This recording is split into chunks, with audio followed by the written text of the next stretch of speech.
ಮಂಜುಳ ಮಂಜುಳ, ಪ್ರಕಾಶ್ ಇಲ್ಲವೇ ಮನೆಯಲ್ಲಿ?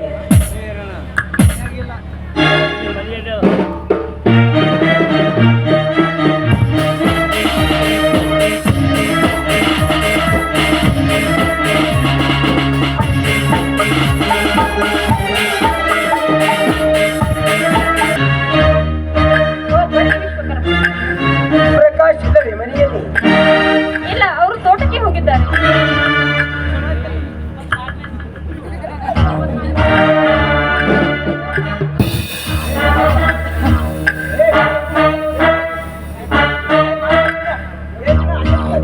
ಎರಡು ಕಾಗದ ಮೇಲೆ ಸಹಿಕೊಂಬಾರ್ದು ಅಷ್ಟೇ. ಅವ ಯಾಕೆ? ನಾನು ಸಹಿ ಮಾಡಿದ್ರೆ ನಡೆಯೋದಿಲ್ಲವೇ? ನೋ, ನೀನು ಸಹಿ ಮಾಡಬೇಕಾದರೆ ಅವರ ಹೆಸರಿನಲ್ಲಿ ಆಸ್ತಿ ಇರಬೇಕು, ಇಲ್ಲ ಕೊನೆಯ ಪಕ್ಷ ಒಂದು ಚಿಕ್ಕ ಮನೆಯಾದರೂ ಇರಬೇಕು.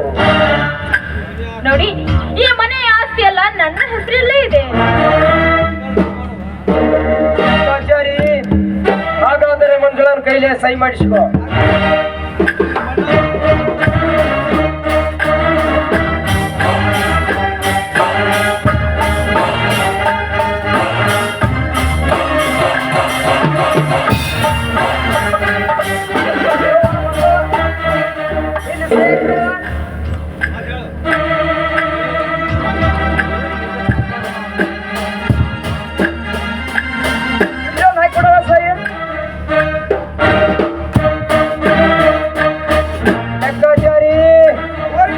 ಸಹಿ ಮಾಡಿಸ್ಕೊಂಡೆ ತಾನೆ? ಜೋಪಾನವಾಗಿ ಆ ಪತ್ರಗಳನ್ನು ತಿಜೋರಿ ಲಾಕರ್ದಲ್ಲಿ ಇಟ್ಟುಬಿಡು. ನೀನು ನಡೆ, ನಾನು ಬರುತ್ತೇನೆ.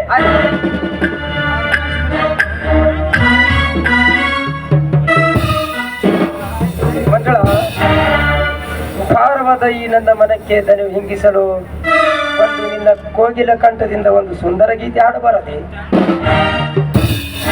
ನೋಡಿ, ಎಷ್ಟು ದಿನ ಅಂತ ಈ ರೀತಿ ಕದ್ದು ಮುಚ್ಚಿ ಪ್ರೀತಿ ಮಾಡೋದು? ಇದಕ್ಕೊಂದು ಉಪಾಯ ಮಾಡ್ಲೇಬೇಕು. ಮದುವೆ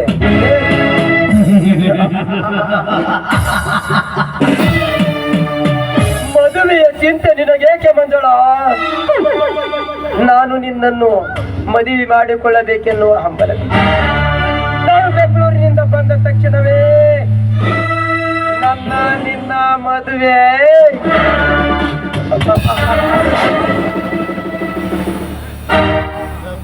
ಹಾಗಾದ್ರೆ ಬಾ ರಾಜ, ನಿನ್ನ ಬಾಹು ಬಂಧನದಲ್ಲಿ ಬಿಗಿದಪ್ಪಿ ನನ್ನ ಜೊತೆ ಕೂಡಿ ಹಾಡಲು. ಚಿನ್ನ, ಒಂದೇ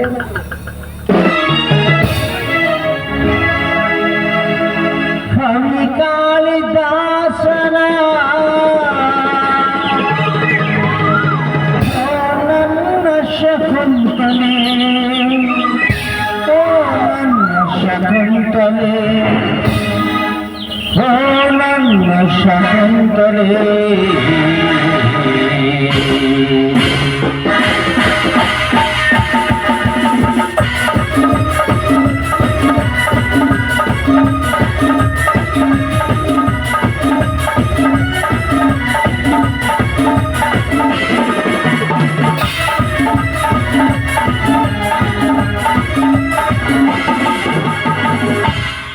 ಕಾಳಿದಾಸನ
ಹೋಯ್ ಮಂಜುಳ, ನಾನು ನಿನಗೆ ಏನು ಅನ್ಯಾಯ ಮಾಡಿರುವೆನೆಂದು ನನಗೆ ಈ ರೀತಿ ಮೋಸ ಮಾಡುತ್ತೇನೆ. ನಿನ್ನ ಸಲುವಾಗಿ ದೇವರೆಂದ ಅಣ್ಣ ಅತ್ತಿಗೆಯರನ್ನೇ ದೂರ ಮಾಡಿ ನೀನೇ ನನ್ನ ಸರ್ವಸ್ವ ಎಂದು ತಕ್ಕ ಪಾಠ ಕಲಿಸುವ ನನಗೆ ಈ ಮನೆಯಲ್ಲಿ ಸ್ಥಾನವಿಲ್ಲ. ಹೊರಟು ಹೋಗಲು ನಾವಿಬ್ಬರು ಇಲ್ಲಿಗೆ ಬಂದಿಲ್ಲ. ನಿನ್ನನ್ನು ಈ ಮನೆಯಿಂದ ಹೊರಟು ಹಾಕಲು ಬಂದಿರುವೆ. ಏಕೆ ಗೊತ್ತಾ? ನಿನ್ನ ಆಸ್ತಿ ನನ್ನ ಕೈಯಲ್ಲಿ.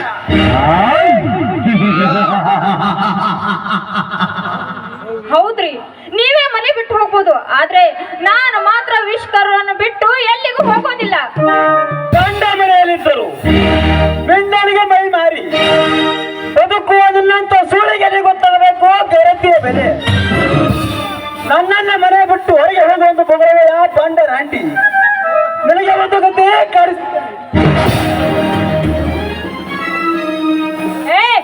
ಸಾಕು, ಬಾಯಿ ಮುಚ್ಚು. ಇದೇ ರೀತಿ ನನ್ನ ಮೇಲೆ ಕೈ ಮಾಡಲು ನೀನು ಮುಂದೆ ಆದಿಗಿದ್ದೆ ಆದ್ರೆ ನಿನ್ನನ್ನು ಗಂಡ ಶಬ್ದದಿಂದ ಕಿತ್ತೆಸೇಬೇಕಾಗಿತ್ತು. ಹುಷಾರ್. ಇನ್ನು ಈ ಮನೆಯಲ್ಲಿ ನಾನು ಇರಬಾರದು. ಹೆಂಡತಿ ಗಂಡನಿಗೆ ಕೈ ಹೊಡೆಯಲು ಕೈ ಎತ್ತಿದ್ದಾಳೆ ಅಂದರೆ ಅದು ಅವಳ ತಪ್ಪಲ್ಲ, ಹೌದು ನನ್ನ ತಪ್ಪು. ನನ್ನ ತಪ್ಪು, ಅದು ನನ್ನ ತಪ್ಪು. ಸ್ನೇಹಿತ ಒಳ್ಳೆಯವನೆಂದು ನಂಬಿದ್ದು ನನ್ನ ತಪ್ಪು.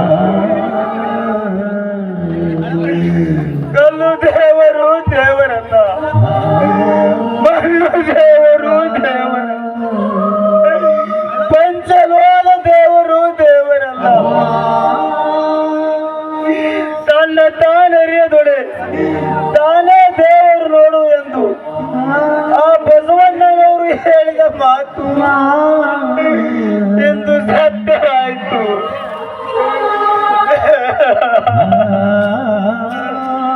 ಅಣ್ಣ, ಎಲ್ಲಿದ್ದೆ ಅಣ್ಣ? ನಿಮಗೆ ಕೊಟ್ಟ ಶಿಕ್ಷೆಯಿಂದ ನನಗೆ ತಕ್ಕ ಶಿಕ್ಷೆ ಆಯ್ತಣ್ಣ. ನೀವು ಎಲ್ಲಿದ್ದೀರಿ ಹೇಳಣ್ಣ, ನಾನು ನಿಮ್ಮಲ್ಲಿಗೆ ಬರುತ್ತೇನೆ. ನಿಮ್ಮಲ್ಲಿಗೆ ಬರುತ್ತೇನಣ್ಣ, ಬರುತ್ತೇನೆ. ಹೋಗು.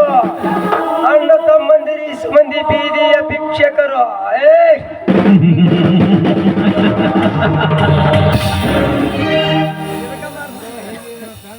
ಮಂಜು, ನೋಡಿ, ನೀವು ಹೇಳಿದಾಗೆ ಎಲ್ಲಾ ಕಾರ್ಯವನ್ನು ಮಾಡಿ ಮುಗಿಸಿದ್ದೇನೆ. ಆಮೇಲೆ ಮುಂದೆ ನಮ್ಮ ಮದುವೆ.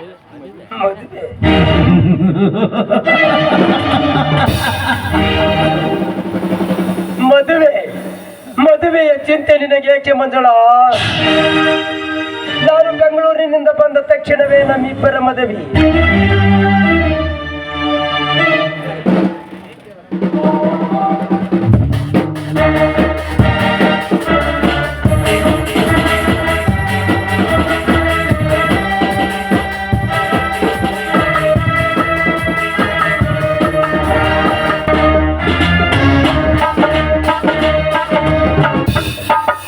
ಸರಿಯಾದ ಸಮಯಕ್ಕೆ ಬರ್ತೀನಂದ ನನ್ನ ಪ್ರಿಯಕರ ಇನ್ನೂ ಏಕೆ ಬರಲಿಲ್ಲ? ಅವನು ಹೇಳಿದ ಕೆಲಸವೆಲ್ಲ ಮಾಡಿ ಮುಗಿಸಿ ಇಡೀ ಆಸ್ತಿಯನ್ನೇ ತೆಗೆದುಕೊಂಡು ಬಂದಿದ್ದೇನೆ. ಅವನ ಜೊತೆ ಹಾಯಾಗಿ ಜೀವನ ಮಾಡಬೇಕೆಂದು.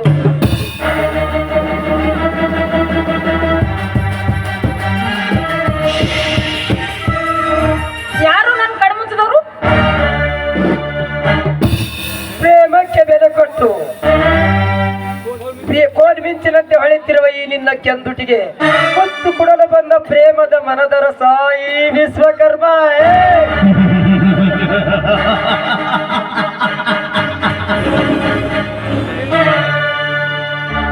ನೋಡಿ, ನೀವು ಹೇಳಿದಂತೆ ಎಲ್ಲಾ ಕೆಲಸ ಮುಗಿಸಿ ಬಂದಿದ್ದೇನೆ. ಆದ್ರೂ ಸಮಯಕ್ಕೆ ಸರಿಯಾಗಿ ಬರ್ತೀನಂದವರು ಯಾಕೆಷ್ಟು ಲೇಟ್ ಆಗಿ ಬಂದ್ರಿ? ಸೌಂದರ್ಯದ ಸಬಗನ್ನು ಹೊತ್ತು ನಿಂತಿರುವ ಅಪ್ಸರೆಯನ್ನು ಬಹು ಬೇಗನೆ ಹತ್ತಿಕೊಳ್ಳಬೇಕೆಂದು ಬರುವ ದಾರಿಯಲ್ಲಿ ಇಂಪಾರ್ಟೆಂಟ್ ಕೆಲಸ ಬಂತು. ಅದಕ್ಕೆ ಸ್ವಲ್ಪ ಲೇಟ್ ಆಯಿತು. ಹೌದು ಮಂಜುಳ, ಏನಿದು ಕೈಯಲ್ಲಿ? ನೋಡಿ, ನೀವು ಕೊಟ್ಟ ಕೆಲಸನೆಲ್ಲ ಪೂರ್ತಿ ಮಾಡಿ ಆ ಮನೆಯನ್ನು ಸರ್ವನಾಶ ಮಾಡಿ ಆ ಮನೆಯಲ್ಲಿರೋ ಆಸ್ತಿ ಹಣ ಹಾಗೂ ಕಾಗದ ಪತ್ರವನ್ನು ಎಲ್ಲ ತೆಗೆದುಕೊಂಡು ಬಂದಿದ್ದೇನೆ ನಿಮ್ಮ ಜೊತೆ ಹಾಯಾಗಿ ಜೀವನ ಮಾಡಲು. ಹಾಯಾಗಿ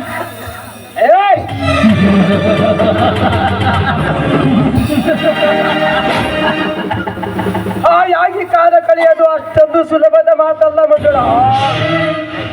ಈ ಕುರುಡು ಕಾಂಚನದಲ್ಲಿ ನೆಮ್ಮದಿಯಿಂದ ಎದ್ದು ಕುಣಿದಾಗ ಬದುಕು ನೆಮ್ಮದಿಯಿಂದ ಸಾಗುವುದು. ಕಾಲಿಗಿಂತ ಕೀಳಾಗಿ ಕಾಣುವುದು ಸಮಾಜದ ಜನ. ಅಂದ ಮೇಲೆ ನಾನು ನೀನು ಒಂದಾಗಲು ಎಂದೂ ಸಾಧ್ಯವಿಲ್ಲ. ನೋಡಿ, ಆಸ್ತಿ ಅಂತಸ್ತು ಎಲ್ಲ ನನ್ನ ಹೆಸರಲ್ಲಿರುವಾಗ ನೀವೇಕೆ ಆದ್ರೂ ಚಿಂತೆ ಮಾಡ್ತೀರಾ? ನನ್ನ ಹೆಸರಲ್ಲಿರೋ 4 ಎಕರೆ ಜಮೀನು ಮಾರಿ ನಾವು ಹಾಯಾಗಿ ಜೀವನ ಮಾಡ್ಬೋದು. ಆಸ್ತಿ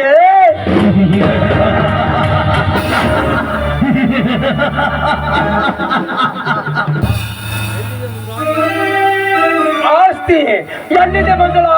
ನಿನ್ನ ಆಸ್ತಿ ಎಂದು ವಿಶ್ವಕರ್ಮನ ಕೈವಶ ಆಯಿತು. ನೀನು ಬೀದಿಯ ಭಿಕಾರಿ. ಅಂದ್ರೆ ನಿಮ್ಮ ಮಾತಿನ ಅರ್ಥ? ಮಂಗಳ ಜ್ಯೋತಿಯನ್ನು ನನ್ನವಳಾಗಿ ಮಾಡಿಕೊಳ್ಳಬೇಕೆಂದು ಸಾವಿರಾರು ಸರಿ ಆಸೆ ಪಟ್ಟೆ. ಆದರೆ ಉಪಾಯದಿಂದ ನಿನ್ನನ್ನು ಸೆರೆ ಹಿಡಿದೆನು. ನಿನ್ನಿಂದ ಕೆಲಸ ಸುಲಭವಾಗುತ್ತದೆ ಎಂದು ಪ್ರಕಾಶನೆಂಬ ಬಹುಪಕ್ಷಿಯನ್ನು ತಂದು ನಿಮ್ಮನ್ನು ಮದುವೆ ಮಾಡಿದ್ದು ನಿಮ್ಮ ಬಾಳು ಬಂಗಾರವಾಗದಂತಲ್ಲ.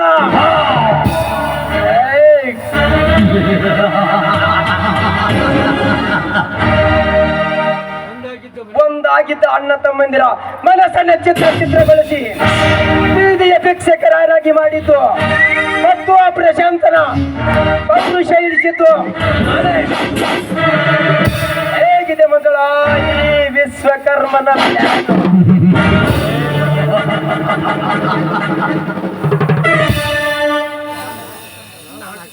ನೋಡಿ, ನಾವು ಹಾಕಿಕೊಂಡ ಯೋಜನೆಯಂತೆ ನಾನು ಎಲ್ಲವನ್ನೂ ಮಾಡುತ್ತಾ ಬಂದೆ. ಆದ್ರೆ ಇದೇನು ನೀವು ಹೇಳುತ್ತಿರೋದು? ಆ ಮನೆಯಲ್ಲಿರೋ ಅಣ್ಣ ತಮ್ಮರನ್ನು ದೂರ ಮಾಡಿದೆ. ಗರ್ತಿ ಅಂತ ಬಾಳು ಮಾಡುತ್ತಿರುವ ಅವಳನ್ನು ಮನೆಯಿಂದ ಆಚೆ ಹಾಕಿದೆ. ಆದ್ರೆ ಪ್ರೀತಿ ಪ್ರೇಮ ಅಂತ ನೀವು ನನ್ನ ಜೊತೆ ಇಷ್ಟು ದಿನ ನಾಟಕ ಮಾಡಿದ್ರ. ಅಂದು ನಿನಗೆ ಕಾಮದ ಯೌವನದ ಆಸೆ ಬೇಕಾಗಿತ್ತು, ನಾನು ಆಸೆ ತೀರಿಸಿದೆ. ಅಂದ ಮೇಲೆ ನೀನು ಊರಿಗೆ ಬಿಟ್ಟ ಸೂಳೆ ಅಂತ ಅರ್ಥ. ಪಾಪಿ, ಮುಚ್ಚೋ ಬಾಯ್ನ. ಈ ರೀತಿ ಎಲ್ಲ ಮಾತಾಡಲು ನಾಚಿಕೆ ಆಗೋದಿಲ್ಲ ನಿನ್ನ ಹೇಳಿದ ಜನ್ಮಕ್ಕೆ. ನಿನ್ನ ಮಾತು ಕೇಳಿ ನೆಚ್ಚಿದ ಗಂಡನನ್ನೇ ಬಿಟ್ಟು ಬಂದೆ.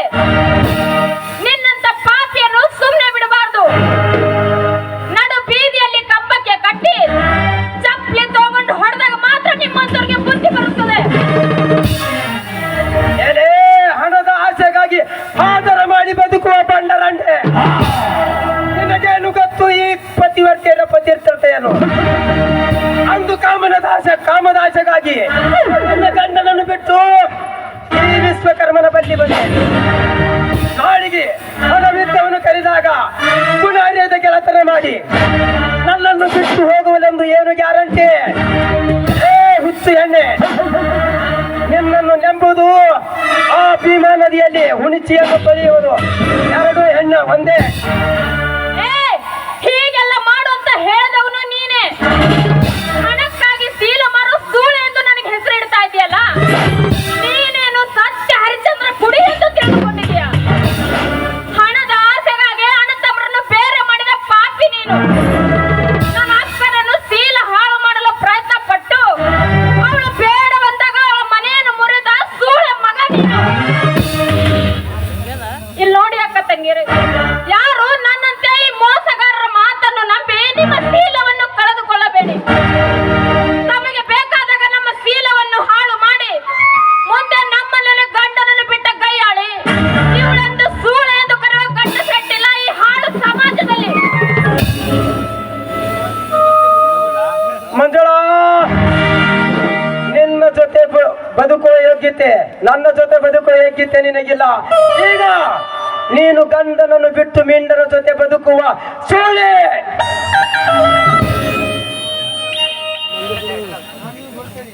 ನಾನೇನು ಬರುತ್ತೇನೆ.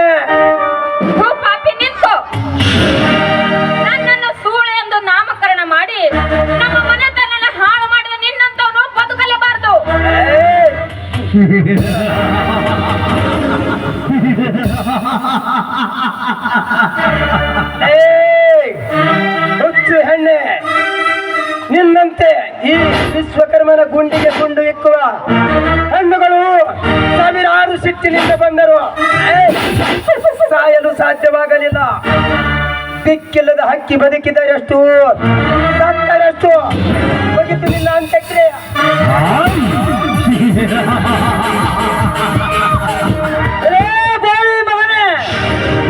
ಹೆಣ್ಣು ಮಕ್ಕಳ ಶೀಲ ಜೊತೆ ಆಟ ಆಡುವ ನಿಮ್ಮಂತ ಬಂಡ ಸುಳ ಮಕ್ಕಳನ್ನು ಮಸಣ ಸ್ಟೇಷನ್ ಹುಟ್ಟಿ ಬಂದಿದ್ದಾನೆ ಪುರುಷನಾಗಿ ಪೃಥ್ವಿರಾಜ್.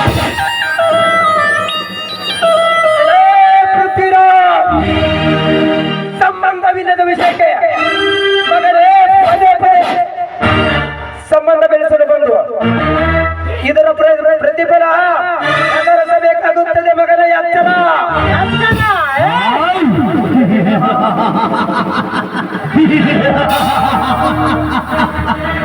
ಹಚ್ಚ ತಪ್ಪಿ ಹುಚ್ಚನಾಗಿದ್ದು ನಿಮ್ಮಂತ ಕಾಮಗಾರಿಂದ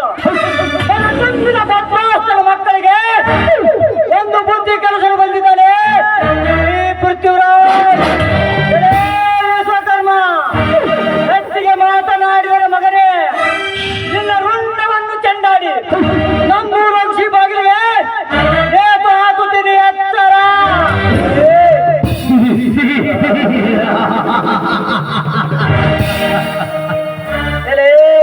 ಮಂಕೆ ನನ್ನ ರುಂಡವನ್ನು ಚೆಂದಾಡಿ ಅಗಿಸಿ ಬಾಗಿಲಿ ಕಟ್ಟುವರೆಗೂ ಕಡಲಿ ಕುಡಿತಿದ್ದೇನೆಂದು ತಿಳಿದುಕೊಂಡಿದ್ದೇನೆ ಮುಟ್ಟಾಳ. ನನ್ನ ಮೈ ಮುಚ್ಚಿದ್ದೆ, ಆದರೆ ಈ ನನ್ನ ಬಂದೂಕಿನ ಹಾರುವುದು ನನ್ನ ಗುಂಡು. ಚಟಿಕೆ ಚಟಿಕೆ ಹೊಡೆದ್ರೆ ಬರುವುದು ನನ್ನ ದಂಡು. ಇಲ್ಲಿ ಹೇಗಾದರೂ ಮಾಡಿ ತಪ್ಪಿಸಿಕೊಳ್ಳಲೇಬೇಕು. ಮಂಜುಳಾ, ನಿನ್ನ ಅತ್ತಿ ಭಾವ, ನಿನ್ನ ಅಕ್ಕ ನಿನ್ನ ಭಾವ ಬದುಕಬೇಕೆಂದರೆ ಆಗೋ ಅಲ್ಲಿ ನೋಡು ಶಂಕರನ ಬಾಯಲ್ಲಿ ಅಂತರ.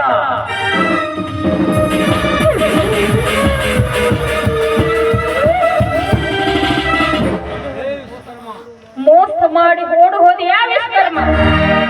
ನಿನ್ನಂತರನ್ನು ಈ ಭೂಮಿ ಮೇಲೆ ಬದುಕಲು ಬಿಡಬಾರ್ದಿತ್ತು. ಅನ್ಯಾಯದಿಂದ ತಪ್ಪಿಸಿಕೊಂಡು ಹೋದೆ. ಇನ್ನು ಮುಂದೆ ಈ ಸಮಾಜದಲ್ಲಿ ನನ್ನಂತ ಹೆಣ್ಣು ಬದುಕಿರ್ಬೇಕು. ಇಲ್ಲ, ನಾನು ಬದುಕಿರಬಾರ್ದು. ಇವನ ಮಾತನ್ನು ನಂಬಿ ನನ್ನ ಸಂಸಾರವನ್ನು ನನ್ನ ಕೈಯಿಂದ ನಾನೇ ಹಾಳು ಮಾಡಿಕೊಂಡೆ. ನನ್ನಂತ ಬದುಕಿರಲೇಬಾರದು. ಏನು ಮಾಡುತ್ತೇವೆ? ನಾನು ಮಾಡಿದ ತಪ್ಪಿಗೆ ನನ್ನ ಕೈಯಾರೆ ನಾನೇ ಸಾಯ್ತಾ ಇದ್ದೇನೆ. ನೋಡಮ್ಮ, ತಪ್ಪು ಮಾಡುವುದು ಮನುಷ್ಯನ ಸಹಜ ಗುಣ. ಅದು ಮರುಗಳಿಸಿದ ಹಾಗೆ ತಿದ್ದಿ ನಡೆಯಬೇಕು. ಸಾವು ಒಂದೇ ಪರಿಹಾರ ಅಲ್ಲ. ಹೆಣ್ಣು ದಾರಿ ತಪ್ಪಿದರೆ ಏನಾಗುತ್ತದೆ ಎಂದು ಇಡೀ ಸಮಾಜಕ್ಕೆ ತೋರಿಸಿಕೊಟ್ಟಿ ಅಂದಾಗ ನಿನ್ನಂತ ದಾರಿ ತಪ್ಪಿದ ಹೆಣ್ಣುಗಳು ಅರ್ಥ ಮಾಡಿಕೊಳ್ಳಬೇಕು. ಕಂಡ ಅತ್ತಿಗೆ ಭಾವ ಮೈದೂರ ಜೊತೆಗೂಡಿ ಬದುಕಿದರೆ ಜೀವನ ಸಾರ್ಥವಾಗುತ್ತದೆ. ಕನ್ನಡನಲ್ಲಿ ಜನಿಸಿದ ಪ್ರತಿಯೊಂದು ಹೆಣ್ಣಿನ ಕುಲಕ್ಕೂ ಒಂದು ಅರ್ಥ ಸಿಗುತ್ತದೆ ಅಂದಾಗ ಕವಿ ಬರೆದ ಕಥೆಗಳು ಒಂದು ಅರ್ಥ ಸಿಗುತ್ತದಮ್ಮ. ಇಲ್ಲ, ನಾನು ಯಾರಿಗೋಸ್ಕರ ಈ ಭೂಮಿ ಮೇಲೆ ಬದುಕಿರ್ಬೇಕು? ದೇವ್ರಂತ ನನ್ನ ಗಂಡನಿಗೆ ನನ್ನ ಕೈಯಾರೆ ನಾನೇ ಅನ್ಯಾಯ ಮಾಡಿ ತಪ್ಪು ಅಂದ್ರೆ ಇಂಥ ತಪ್ಪು ಯಾವ ಹೆಣ್ಣು ಮಾಡಬಾರ್ದು.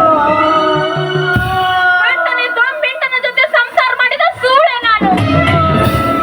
ನನ್ನ ದೇವ್ರಂತ ಗಂಡನಿಗೆ ಕೈ ಮಾಡಿ ಹೊಡೆಯಲು ಹೋದ ಮೋಸದ ಹೆಣ್ಣು ನಾನು ಮಾಡಿದ ತಪ್ಪನ್ನು ಕಂಡು ನನ್ನ ಗಂಡ ತನ್ನ ಪ್ರಾಣವನ್ನೇ ಕಳೆದುಕೊಂಡಿರ್ಬೇಕು.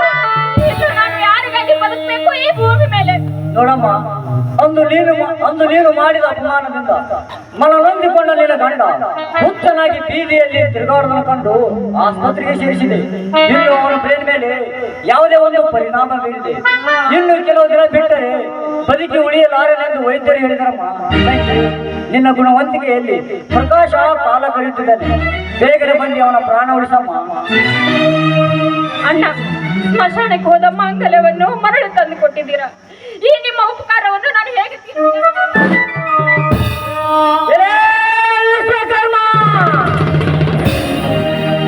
ನಂಬಿದವರ ಬಾಳಿಗೆ ಕೊಳ್ಳೆ ಇಟ್ಟು ಹೆಣ್ಣಿನ ಜೀವನ ಹಾಳು ಮಾಡಿ ನೀನು ಕಟ್ಟುತ್ತಿರುವ ಕಪಟಕಾರ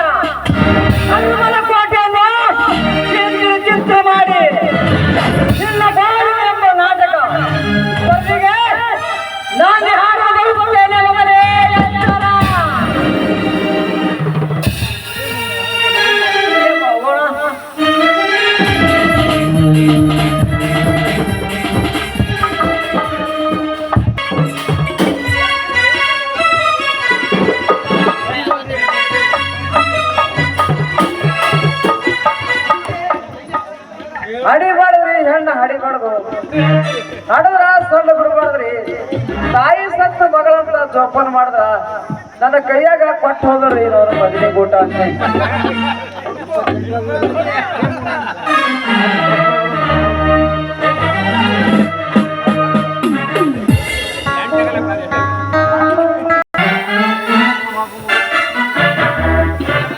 ಏನ್ ಮಾಡೋದು? ಇವ ಬಂದಿದ್ರೆ ಏನ್ ಮಾಡೋದು? ಮಾಡ್ಬಿಡ್ದವ ಎಲ್ಲ. ಏನ್ ಮಾಡೋದಪ್ಪ? ಮಾಡ್ತಿಲ್ಲ ಮಲ್ಲವ, ಮಂದಿ ಮಕ್ಳು ತೊಂದು ಏನ್ ಮಾಡ್ತೇವ?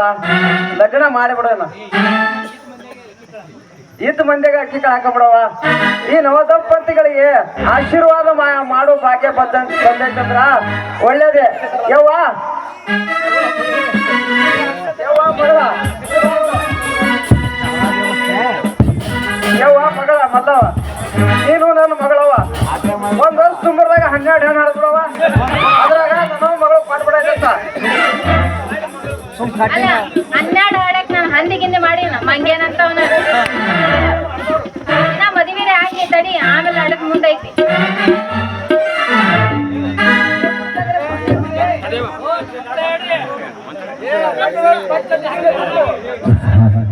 ತದೇವಂ ಬಂತು ಸಾವಧಾನ. ಜಯ ಪಾರ್ವತಿಪತಿ ಹರ ಹರ ಮಹಾದೇವ.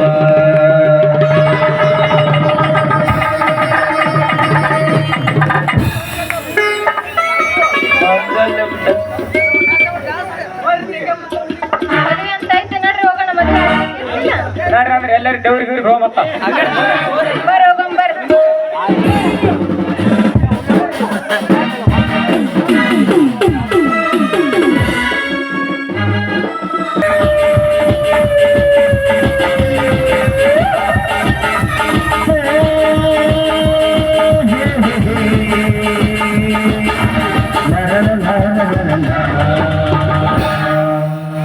ಯಾಕೆ ಬಂದಲೇ ಮಗನ ಇಲ್ಲಿಗೆ?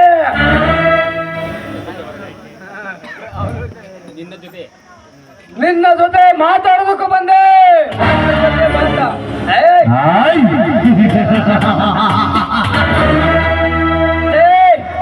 ನನ್ನ ಜೊತೆ ಮಾತಾಡಲು ನನ್ನ ಒಡ ಹುಟ್ಟಿದವನ ಇಲ್ಲ ನನ್ನ ಬಂಧುನ? ಅವು ಎರಡೂ ಅಲ್ಲ, ನಿನ್ನ ಪಾಲಿನ ಯಮಧರ್ಮ. ಲೇ ಪ್ರಶಾಂತ, ಹೆಚ್ಚಿಗೆ ಮಾತಾಡಿದ್ರೆ ಸುಟ್ಟು ಹೋಗುವೆ ಮಗನ.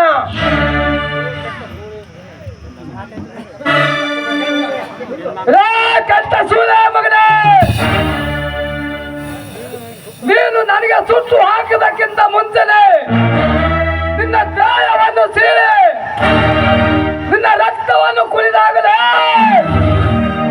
ಆಗತ್ತಿರುವುದು ನನ್ನ ಸಹ. ಪ್ರಶಾಂತ, ಮಳೆಯಲ್ಲಿ ಬಿಸಿ ರಕ್ತ ಹರಿತದೆ ಎಂದು ಮಗನೇ ಮನಸ್ಸಿಗೆ ಬಂದಂತೆ ಮಾತನಾಡಬೇಡ. ನನ್ನ ಮನೆಗೆ ಬಂದವರು ವಾಪಸ್ ಹೋಗಿದ್ದು ಇತಿಹಾಸದಲ್ಲ ಇಲ್ಲ ಮಗನ. ವಿಶ್ವಕರ್ಮ, ದೀಪ ಜೋರಾಗಿ ಉರುವುದು ಯಾವಾಗ ಗೊತ್ತೇ? ನಿನ್ನ ಸಾವು ಸಮೀಪಿಸಿದಾಗ ಮಗನೇ. ದಟ್ಟವನ್ನು ಕೂಡ ಮೇಲೆ ಮಾಡಿ ಈ ತೆರಿಗೆ ಬೆವರ ಕಟ್ಟುವನು ತರುವ ಶಕ್ತಿ ನನ್ನಲ್ಲಿದೆ. ನಿನ್ನಂತವನಿಗೆ ಎಂದಿಗೂ ಬಿಡಲಾರದು ಮಗನೇ. ಪ್ರಕಾಶ್, ಬೇಡ, ನನ್ನನ್ನು ಹೊಟ್ಟೆ ಕೊಲ್ಲಬೇಡ. ನಾನು ಇನ್ನು ಮುಂದೆ ಹೊಸ ಮನುಷ್ಯನಾಗಿ ಬದುಕುತ್ತೀನಿ. ನನ್ನನ್ನು ಬಿಟ್ಟು ಬಿಡು ಪ್ರಶಾಂತ್. ಅವನನ್ನು ಬಿಟ್ಟು ಬಿಡು. ಸರಿ, ಬಿಟ್ಟು ಬಿಡು ಪ್ರಶಾಂತ್, ಅವನನ್ನು ಬಿಟ್ಟು ಬಿಡು. ಸಾಯಿಸುವವರಿಂದ ಸಿಗುವ ಲಾಭ ಏನಿಲ್ಲ. ನಮ್ಮ ಕನಸು ನನಸಾಗಬೇಕಾದ್ರೆ ನನ್ನ ಮಾತು ಕೇಳು.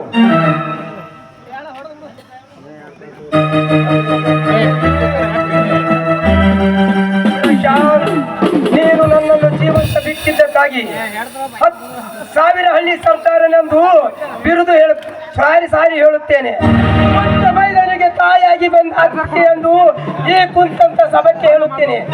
ಆದರೆ ಬೆಚ್ಚ ಬೆಳಗನೆ ನಾನು ಮಾಡಿದ್ದು ಕೆಟ್ಟ ಗೋಕೃತ್ಯ, ಅವನು ಮಾಡಿದ್ದು ಬಹಳ ಹೀನವಾದ ಕೃತ್ಯ.